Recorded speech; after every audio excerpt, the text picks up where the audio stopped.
And I'll tell you, folks, a lot of people are asking about why is it that we're doing the cruises and so forth. And I know that G3 has just decided to do a cruise, but what we always did, and the whole purpose of why we had the cruises, was to be able to put on apologetics conferences and as well to have debates. So the first debate that James and I did was with Robert Genis, and then we did the Caribbean. And then after that, we had a debate with John Sanders. We had debates with John Dominic Crossan, Bart Ehrman. All of those were because of what we had done on the cruise, right, that we were able to put those on and so forth. But this year, James had me contact the Pope.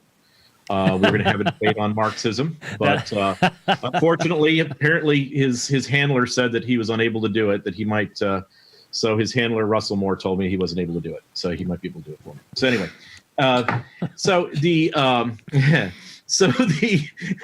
the next step here is that we do have Rome starting in, this will be in this coming September. And it's a great time to be out there, that they actually have a fall. And if you're to think of Rome weather, you want to think of like mid North Carolina, South Carolina, somewhere in there. But we do have an opportunity to start with a small get together in Rome, and then it'll be yourself and Pastor Jeff Durbin. Is that correct? Yes. Uh-huh.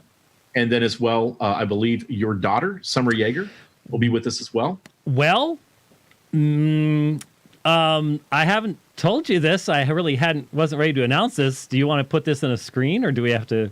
Because is he only up right now? Yeah. Well, you might want to. Can you put me in a screen or something if I'm going to mention this? Because there. Oh, okay. All right. So I can't see it. Yeah, I know. Here's the problem. Just found out that I'm expecting my 5th grandchild right in the middle of the cruise. Wow. So yeah, I did mention that if she still went and the child was born at sea, it could have it could have passports to like Libya, Greece, Italy. I mean, it'd be great, but it's probably still not going to happen that way. So yeah. We don't want one of the white children to have Turkish citizenship or anything like that. That could complicate matters a bit. That would complicate things a lot. Yeah, no question about it. So that's not looking real good on that end there. But hey, it's a good trade-off. That's great news, James. But yeah, maybe another time. But yes. This time, folks, we have had. My goodness. So I'll go back to where I was before. And I know that we have a tendency to go off on all sorts of different rabbit trails. But Rome, we're going to be going to Rome, of course. We'll be going to Cyprus. We'll be going to Israel for 3 days, both Ashdod and that's the port that actually goes into Jerusalem. So it's only about an hour and 10-minute drive. And you actually go up. People don't realize how much really the geography changes from Israel at sea to where Jerusalem is, which is at high altitude. And then as well, we'll be heading for 1 day out to the Dead Sea, to Masada, and to Qumran as well. After that, we'll be heading to Ephesus, which is fantastic. It's absolutely, I think, probably one of the best preserved ruins anywhere in the world. It'll give you a real good sense of really how advanced the culture was back, even just before Christ, and then in the first few centuries before Ephesus eventually became ruins. Then we'll head off to Athens, and we'll be going up, and we'll be on Mars Hill, and then to Olympia, Greece as well, and where James will be taking an excursion and taking folks for a run. So just a little, short one, very short one. But during this time, James, what are you planning on teaching on when we're on the ship? Well, that's a good question. Obviously, I've lost track of how many debates I have between now and then. So it's hard to say. Obviously, when we're at a particular location, the standard thing is do John 6 in Capernaum, or something about the Garden of Gethsemane when the Garden of Gethsemane, and that's what everybody's doing. And I know when I was there recently, as I was listening to other groups, when you'd be in a particular area, that seemed to be what was going on. To be honest with you, what we did is we had a Jewish tour guide, and so we were just witnessing to him. It didn't really matter where we were. So I did all sorts of interesting topics. But the at sea stuff, as you know, we sort of developed a tradition. I don't know, very very long ago.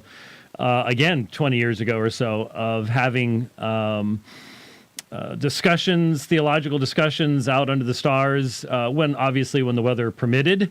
I don't know what the Mediterranean's like in October, to be honest with you. You have far more experience with that than I do.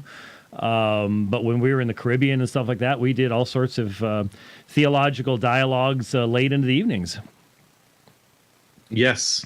That was something that we started a long time ago, back when I was young.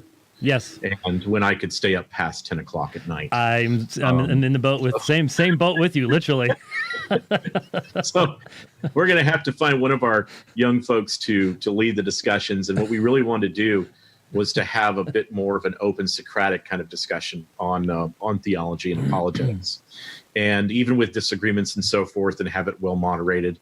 I think it was what we had then that maybe we're starting to miss now, is the ability to even have disagreements, and to be able to work through some of those just by talking and really looking through the scriptures and examining our own beliefs and being sharpened.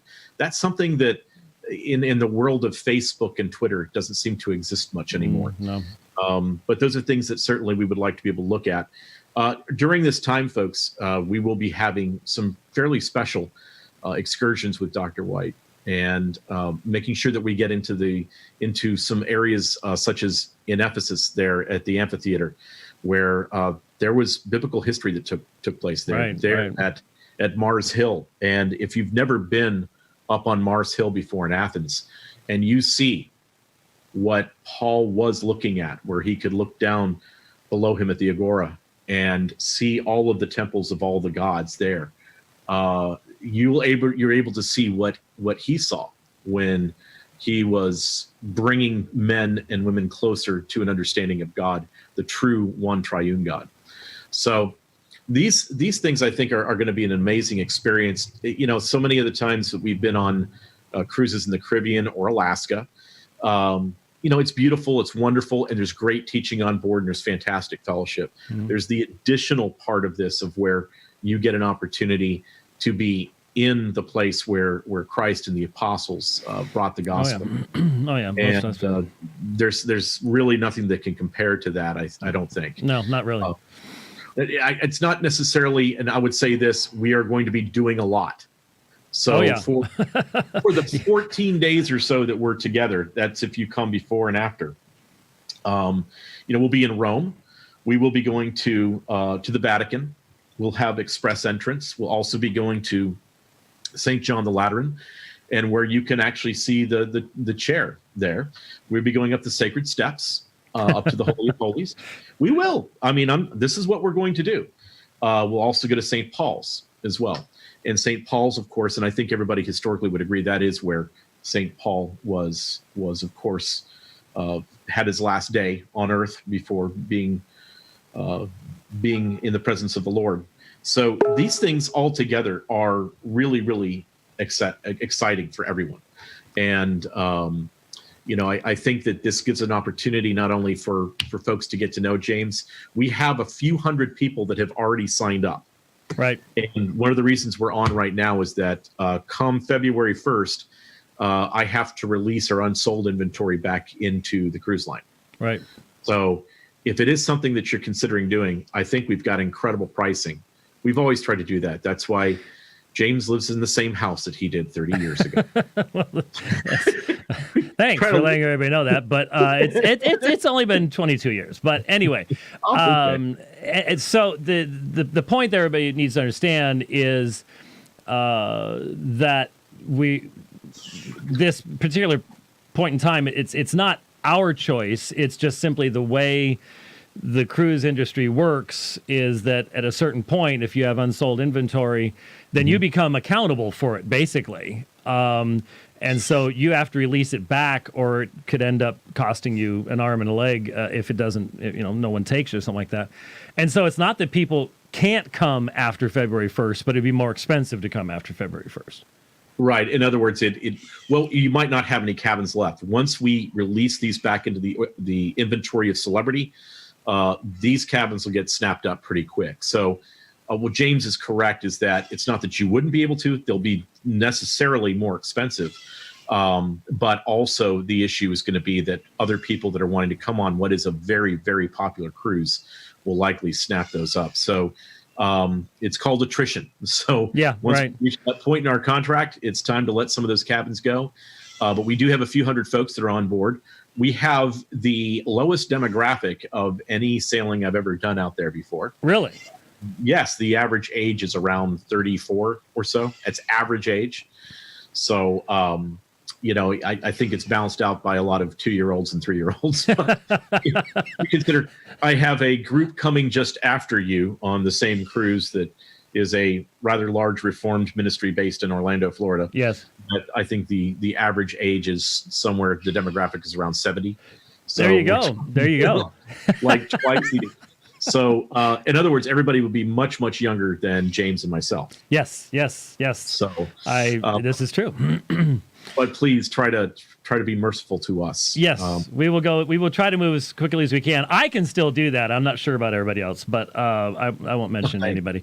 Anyway, so now one thing I want people to understand, we've sort of arranged this so that you can come along, you can do the cruise, you can go into ports and things like that. But the reason, some people have sort of gone online and they've looked at other cruises like this, and they're a whole lot more expensive. And the reason is that the excursions that we have are something that you have to opt in or out of. So you don't have to, if there's a place that you don't necessarily want to get off, and that's certainly been me in the past. It's not going to be me this time, but that's me in the past. I mean, that's always been you in the past. Yeah, it drives people crazy. But, when we go on cruises, there's just all sorts of excursions. I'm just sort of like, I really like this ship. It's very nice, and I'm not getting off. And so, but the way that it's working, the way we're doing it is the cost is up to you. You get to choose how many of those places you're getting off at and how many excursions you're going on and so on and so forth. But there will be a cost for those. So the low number is because of that and allowing other people to go, nah, I'm not getting off today, type of situation. And one of the things to remember, too, is that when you look at, first of all, we're giving you a base cruise price. We're trying to allow as many people that would like to be able to come. That it's not a hugely expensive price, but within that price that you have in the cruise, you get your accommodations, you get all of your meals on board, you have almost all of your drinks unless you're a Presbyterian. The thing that's not included, of course, is sodas as well. But then also you get all of your teaching and so forth on board. This pays for our conference rooms, this pays for the audio visual and everything else, as well as the speakers that are coming with you.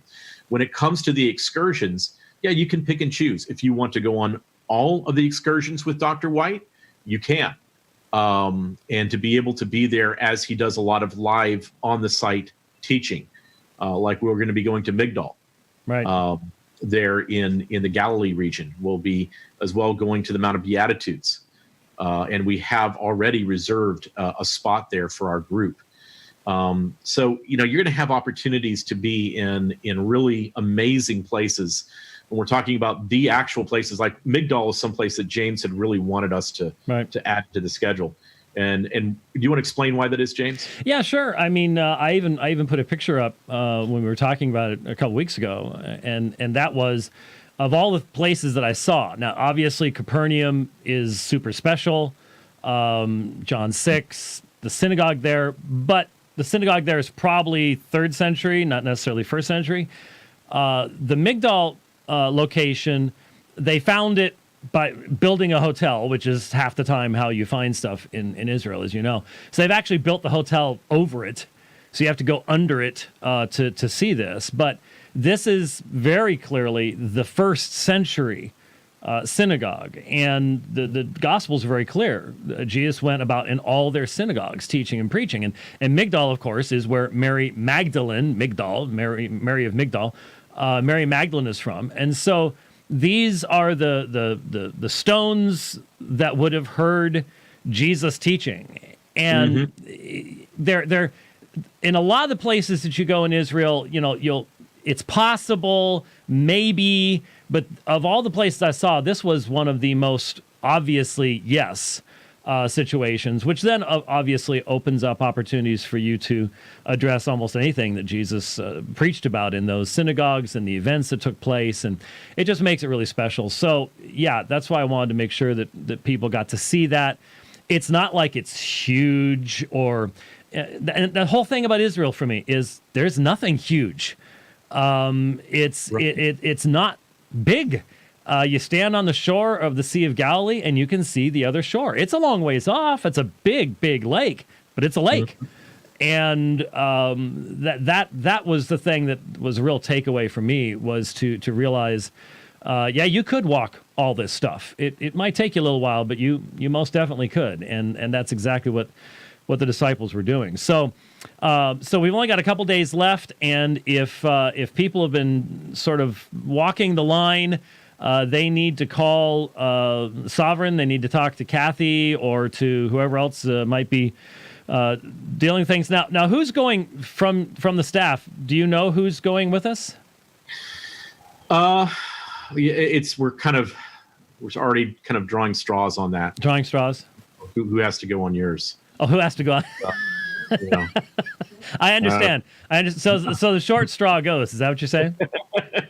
No, we will be bringing a crew. Most likely it'll be me, and then as well, probably Kathy Kiang for a good portion of it. Possibly Ryan Dick for at least half of it. Then Stuart Adams, who I believe that James has met Stuart before, and his wife, yeah. And so. They will be being incredible. And understand, when we do something like this, folks, James, maybe you can add in a little bit here. We really try to make sure that we take care of you.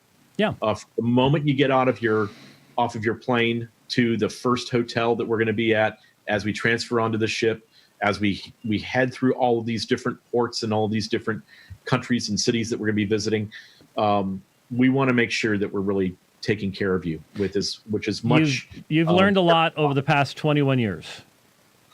Well, sure, yeah, because I'm still thinking about finding tickets in tennis bags. So that was 21 years ago. So I was 29 years old. And you still had a good backhand back then too. So yeah. But yeah, we have. I mean, we have obviously an opportunity to be able to have an incredible trip, really a once-in-a-lifetime trip for so many of you. And James was saying about Israel, you're in Israel and you're looking over this way. Oh, there's Jordan. And right. Over this hill is Syria. Mm-hmm. Oh, that's literally, you're looking at about a very, very small space that you can drive easily in about a half of a day. Yep. And it feels like you're basically in Southern California through a good portion of it. Yep. Very well developed, very contemporary, and so forth. But this is where Jesus was. And as you're driving down the road and you're passing by the street signs of the exits and so forth, and it's like, oh, well, that was in the Bible. Oh, and so was that. Yeah, except a bunch of it's Old Testament, and so most people are like, what's that? I don't know. Who knows? Right. Well, isn't that where David and Goliath? Yeah. I mean, and Jericho, if you take a left, is this way as you're heading down to the Dead Sea. It's just it's incredible. And I think that if you have the opportunity to be where the Bible really the center and source of our civilization, of our church, of our faith, where everything happened, where Christ's ministry was, where, of course, what James is just referring to in the Old Testament, where all of it pretty much took place, a good portion of it at least. When you're there, and then as well, we head to Ephesus and we head to Athens. Right. I mean, folks, this is an opportunity to really have things make sense, especially if you're a pastor and you're preaching, to be able to know what that looked like. Yeah, and make sure to bring lots of rolls of film. Rolls of film? Who Yeah. does that? Oh my goodness. Don't you remember? Don't you remember? That's how we would have done it, even back in 1999, probably. But yeah, no. Just in other words, bring lots of large SD cards, and large SD cards. you'll be fine. But now really quickly, the only reason I asked if Ryan was going is because I seem to remember him saying that he'd be willing to debate me on paedobaptism on the ship. So I wanted to make sure that he was going to be able to do that. I'll make sure that I get in touch with Ryan to explain to him what paedobaptism is. No, just kidding. no, Ryan. He's already been over, and from his standpoint, is that the Holy Land Cruise meant a lot to him. That he did a few years ago with his grandfather, and that it really helped to codify a lot of things in his faith and the way that he understands things. Do want to say again, we will have 2 days before the cruise in Rome, and that's important. We might do a little something there. We thought about, I was joking before about the debate. Please don't write me emails about the name I mentioned. Yes. But we will be trying to do something there, and we'll see as that develops. And we'll hopefully be able to have an announcement for those of you that are in Europe. If you'd like to come and visit with us the night before, that might be something we can do as well. Right. So we're looking forward to doing that. Right. All right, man. So the information's at aomin.org, or you can go to the website, which, interestingly enough, mine's coming up as Sovereign Experiences. That's not supposed to. It's supposed to be Holy Land. Isn't it Holy Land Cruise? Yeah, Holy Land Cruise. The Holy Land Cruise, all one word.com. Will take you over to Sovereign's website, and you can get all the information, get hold of folks. And now's the time to do it because, like we just said, come February 1st, can't guarantee having any availability left. So if you want to come along, now's the time to do it. Thank you, Mike. Look forward to it. And you have yourself a good day there in your jungle. Great. Thank you, sir. All right. God bless. Bye-bye. All right.